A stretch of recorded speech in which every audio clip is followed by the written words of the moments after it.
ನಮ್ಮ ಈಶ್ವರ ಖಂಡ್ರೆ ಅವ್ರ ಹೇಳಿಕೆ ನೋಡಿದೆ. ಅದೇನೋ ಮರ ಕದಿಯರಿಗೆ ಬೆಂಬಲ ಕೊಟ್ಟವ್ರು ಕುಮಾರಸ್ವಾಮಿ ಅಂತ ಹೇಳಿದ್ದಾರೆ. ನಾನು ಮರ ಕಡಿಯೋರ್ಗಾಗ್ಲಿ ಯಾವುದೇ ರೀತಿ ಅಕ್ರಮ ಚಟುವಟಿಕೆ ನಡೆಸ್ತಕ್ಕಂಥವ್ರಿಗೆ ಬೆಂಬಲ ಕೊಡೋನಲ್ಲ. ಆಗಿದ್ರೆ ಮರ ಕಡಿಯದ ವಿಷಯದಲ್ಲಿ ಕ್ರಮ ತಗೋಬಾರ್ದಂತ ಹೇಳಿದ್ದಾರಲ್ಲ. ಇದಕ್ಕಿಂತಲೂ ಅತ್ಯಂತ ಗಂಭೀರವಾದಂತ ಪ್ರಕರಣಗಳನ್ನು ಕೊಡ್ಲಿಕ್ಕೆ ತಯಾರಾಗಿದ್ದೇನೆ. ಈಶ್ವರ ಖಂಡ್ರೆ ಅವರೇ ಆಕ್ಷನ್ ತಗೋತೀರಾ? ತರೀಕೆರೆನಲ್ಲಿ ಸರ್ಕಾರದ ಇದರಲ್ಲಿ ಅರಣ್ಯ ಇಲಾಖೆ ಭೂಮಿಯಲ್ಲಿ ಮರ ಕಡೋದು ನಿಮ್ಮ ಅಧಿಕಾರಿಗಳೇ ಎಷ್ಟು ಜನ ಅದರಲ್ಲಿ ಆ ಮರ ಕಡಿಯೋದ್ರಲ್ಲಿ ಇನ್ವಾಲ್ವ್ ಆಗಿದ್ದಾರೆ. ಆ ಮರ ಕಡ್ದ ಅರ್ಧ ಭಾಗ ಯಾವ ಶಾಸಕರ ಮನೆಗೋಯ್ತು ಮನೆ ಕಟ್ಟಕ್ಕೆ ಗೊತ್ತಿಲ್ಲ ನಿಮಗೆ? ಯಾವ ಶಾಸಕರ ಮನೆಗೋಯ್ತು ತರೀಕೆರೆಯಲ್ಲಿ? ಏನಾದ್ರು ಆಕ್ಷನ್ ತಗೊಂಡಿದ್ದೀರಾ? ವೀರಾಜಪೇಟೆನಲ್ಲಿ ರೋಸ್ವುಡ್, ಟೀಕು ಇದೆಲ್ಲ ಕದ್ದು ಕಳೆದ 2-3 ವರ್ಷದಿಂದ ಏನು ಸಾಗಾಣಿಕೆ ಆಗಿದೆ.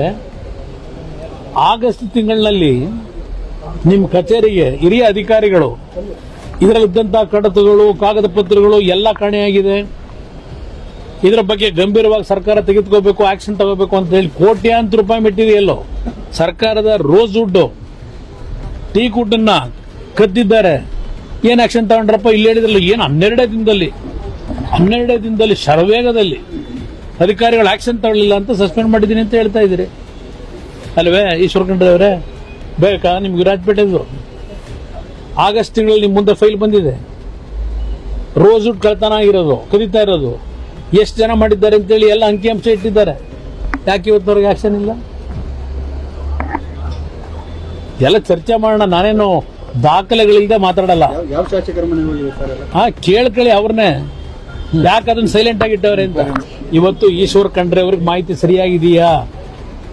ಈಶ್ವರ ಖಂಡ್ರೆ ಅವರೇ ಕರೆದಂತ ಸಭೆಯಲ್ಲಿ 40 ಜನ ಅಧಿಕಾರಿಗಳೇನಿದ್ರು, ಹಿರಿಯ ಅಧಿಕಾರಿಗಳು, ಈ ಪ್ರಕರಣಕ್ಕೆ ಸಂಬಂಧಪಟ್ಟ ಹಾಗೆ 5 ಜನ ನೀವೇನು ಸಸ್ಪೆಂಡ್ ಮಾಡಿದ್ದೀರಿ ಅಧಿಕಾರಿಗಳನ್ನ, ಅದರ ಬಗ್ಗೆ ನಿಮ್ಗೆ ಏನು ಸಲಹೆ ಕೊಟ್ಟರು ಅಧಿಕಾರಿಗಳು ಆ ಸಭೆಯಲ್ಲಿ?